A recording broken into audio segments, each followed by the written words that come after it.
You ever aware you're in the middle of an event that you know you're going to have a lot of opinions about later, but right now you're kind of just sitting back to see what happens because you really don't know? I'm not there a lot. Probably not a surprise, right? Somebody that owns a whole commentary channel about the world of football, just armchairing it all over the place, right? That I have a lot of opinions. And typically when something is happening, I'm gonna step back and splash that thing from the parking lot and just send it on some sort of opinion that I have. But is it going to work? Is it not going to work? Basically. And with this topic, I don't have that. I genuinely believe that the full spectrum of possibility is on the table for the introduction of a top league in Pro Rel for USL. Because that's the breaking news here. The USL, which I realize a lot of people aren't familiar with, but thanks to Paul Tenorio at The Athletic, with the New York Times, he can help familiarize you with all of that nonsense. The USL is basically the other league in the U.S. It's pretty financially healthy, and it is currently classified at a Division II status, even though there is not promotion and relegation.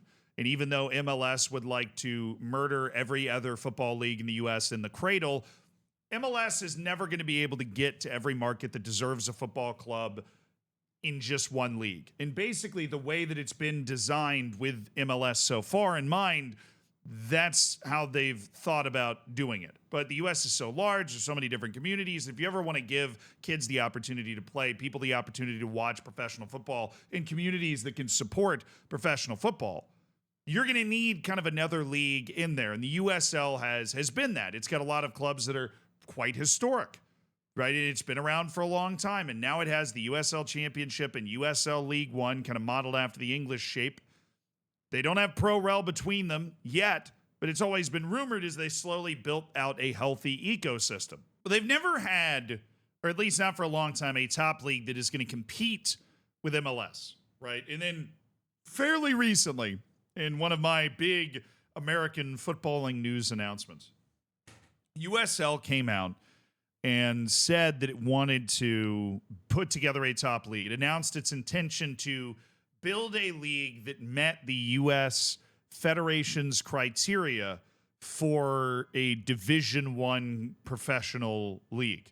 Now, I realize this is foreign, obviously, for most people. You can just create the new Division I league because so many other federations have it set up where there is one pyramid. But in the U.S., I just want you to think of there's a bunch of tiny anthills, right? There used to be more NASL, right? There are a bunch of leagues that have risen up and folded, and there's all these different anthills. And MLS is a bigger hill, but it's still just one thing, right? It only can go so high. It's like a big one-story house. What USL is trying to do is basically create another league that matches the criteria that the Federation has put out, that allows them to have a Division I status league in the United States that has every bit as much of a claim as being the Division I league in the U.S. as MLS does. And they've announced in this article by Paul Tenorio, right, they voted that there is going to be promotion and relegation between that league and the USL Championship and USL League One, and they have discussed making USL League Two as well. They're trying to build an actual league system. Now, let's be real though. The big issue the United States has always suffered from in this situation is that the best way to build these types of leagues is bottom up. There's a bunch of clubs, and then you kind of slap them together, and it just goes like this, and then all of a sudden it comes to a point where we've got the clubs at the top. Right, a lot of the league systems around the world that exist were formed organically in this way. There was a bunch of clubs around, and at a certain point, those clubs were good, and then you were able to just slap those clubs together in a tiered system and slot them in place. The U.S. is going in the other direction, right? It is, let's create this league, then let's create this league, then let's find more places we can put clubs, and more places we can put clubs, and the clubs are, who wants to own a club here? Right, because that's the way USL works. The huge difference between USL and MLS is MLS, the owners of MLS clubs don't own their club. This is so important to understand why MLS is so opposed to any idea of promotion and relegation. Not that that's a terrible stance, because they have clearly had success with it so far. I just think it would help grow the game and give so many more communities the opportunity to be involved. And I am kind of opposed to the idea of MLS's one league system that they have. But it is very hard for them to get out of that one league system when that system is supported by owners that own pieces of the league. They own a piece of the league. They don't physically own their club, right? It's like a co-op as compared to owning a house, right? If you live in a co-op, you technically own shares in the building. Whereas if you live in a house, you own the house, you own the land, right? You own the stadium, often cases, or you have some deal with the city about the stadium ownership. And a lot of the USL clubs exist in that. And this is not like some sort of small upstart league. USL Championship right now has 24 teams in it, 12 in the Eastern Conference, 12 in the Western Conference. They have sold players outside of the United States for millions of dollars, right? The USL Championship is bringing through and developing talented footballers, not at the same rate as MLS. I'm not delusional. I'm not going to pretend that that's what's happening. MLS is producing better players more consistently, selling those players for more. But one of those reasons that that's happening, of many, right? There's a lot more money in wages and infrastructure that goes into MLS. But it's that Division I status, because Division I status is not just a big dick contest. It is not just, well, we're Division I status now, you have to respect us. It affects the amount of funding and attention and whatever that the federation provides, right? You're entering into a new level, and USL would then have access to that new level. They will have managed to meet that criteria completely. And once meeting that criteria completely, able to reap all of the benefits of actually being at that level in the first place, which is great news for them. But we started this video talking about what is going to happen. And the truth is, I have no idea. There's one thing that I am sure. One thing I'm sure is going to happen. MLS is going to fight this like a dog, like a starving dog that's been tied to a shed for a week and is being rescued. Like, MLS is not great at everything. It has managed to build a sustainable, successful professional league in the United States. It has been able to shift its focus into developing young talent, right? Those are huge things. Things that shouldn't be overlooked. But as the game continues to grow, the world MLS was formed in is not the world we live in now. The world we live in now is where soccer is the fourth most popular sport in the United States. It used to not even be close to the top four. It's already past hockey. It's really close to baseball. And this is in a poll from, I think, 2 or 3 years ago, where you ask people, what's your favorite sport? Nearly 10% said soccer in the United States. The problem is the majority of those people watch Premier League, Bundesliga, La Liga, right? Liga MX. To a lesser extent, like the Brazilian League, Argentine League, right? That's the league. Those are the leagues they're watching. Oftentimes, more often than they're watching MLS.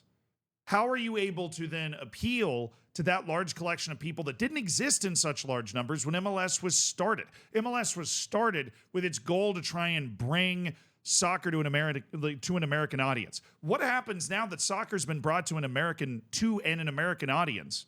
So why the hell is that so hard for me to say? Now it's there, but it's been brought there by NBC broadcasting Premier League matches and the FIFA video games and World Cups and all that stuff being primetime television, Champions League and whatever being primetime television in the United States. It's not just been MLS. It's also been that. And that has been wildly successful. And MLS has this tendency to try and suppress everything that's not MLS, which, when you're talking about the business world, makes complete sense. But I have always hoped that MLS would not operate fully in the business world, that it would be able to see that its role is in part to try and do everything it can to get as many fields and as many teams that are out there as possible. And you're just not going to be able to do that in one league with like a reserve second league, right? And MLS is potentially kicked around, and this was very vague, the idea of building MLS 2 and then having a 2-league closed system. But honestly, football's been proven to be at its best when you're all the way down to the Sunday league and you're somewhere on the pyramid and you have that sort of organization and things just work that way. And USL's at least trying to do that. USL feels like a more recognizable footballing experience. It is not a league that is in some ways suffocated by its rules. MLS is suffocated by its rules. Players, coaches who I know now will tell you MLS's rules are incredibly frustrating. You win the league, you win MLS, it's like you're forced to start over. It's like, congratulations, back to level one. You're not able to keep all of the players on your team. It is stacked complicatedness and complications on top of itself in a way that makes it very difficult for teams to sustain long-term success, to build dynasties, to do the sorts of things that draw more fans in. The MLS is just a puddle of chaos with every team every year kind of getting into a rock fight to see who's going to win. And then Inter Miami is just hoarding 35 to 38-year-old superstars. And that worked out, but they got bludgeoned in the first round by a bunch of veterans in Atlanta. They didn't even go on to, they got knocked out in the first round of the playoff after winning the Supporters' Shield and breaking the points record for the MLS regular season. MLS is going to try and fight this. That's the only thing I know for sure, just because the way they are. They've very successfully swallowed up or destroyed every competition they've had. But USL has been the one thorn in the side they haven't been able to get rid of because it's a healthy league. There are not teams folding all over the place in USL. It's expanding. Not in some like it's a bubble way, but very methodically, right? They lay out these plans, but it's not like the Division I starting next year. It's going to take them a while to get the teams together. Who's going to do that? Who wants to take the jump up from championship, whatever? Who feels like they're ready? Right, because in the USL Championship, there really are a couple tiers of teams in terms of some teams that get, tens of thousands of fans for big matches and some teams that clearly don't, right? And this is a very match day dependent sort of league. And this could work. This could be a transformative day in the world of American football where USL slowly makes MLS look corporate and obsolete with its kind of open freedom and community connection and non-corporate organic feel that it has, or MLS stomps this out and we never really think about it again. USL's not even really able to get the Division I off the ground, and as a result of swinging at it and going for it, clubs start to fold and it all falls apart. The entire spectrum, and it's likely going to be somewhere in the middle, is available. And I'm excited to see what happens. And I am happy that somebody's going for it, because I think competition is healthy when you're working with closed systems like what MLS is. Because the best case scenario is honestly what happened in a lot of other major sports in the United States. A lot of other major sports in the U.S., which is USL finds success. We have a two-sport system, and then they combine to give us what we always wanted, which was one giant national league that is then connected to the entire country in a way that football and soccer is able to do. Right? NFL is formed of the National Football League and the American Football League. The NBA is formed of the same two different parts. There was the National League and the American League that formed Major League Baseball. This is how it works in America, because America is so huge, one league isn't really able to tap into all those markets until another league comes along and says, hey, we got a bunch more teams, and then you just combine them. And then you end up with 32 teams in a top division like the NFL has. Right? MLS is working its way there, but I think football has so much more potential. And as long as MLS remains that one top closed system, American soccer, right, is going to have other leagues popping up like this. And even if this fails horrifically for USL, there will be another league at some point, and there'll be another after that. It's like Michael Scott with the paper companies. He's never going to give up on it. And I do hope it works, and they end up combining, and maybe MLS becomes the top league, and then USL is able to fill out kind of the rest of it. That would be awesome. Would love that.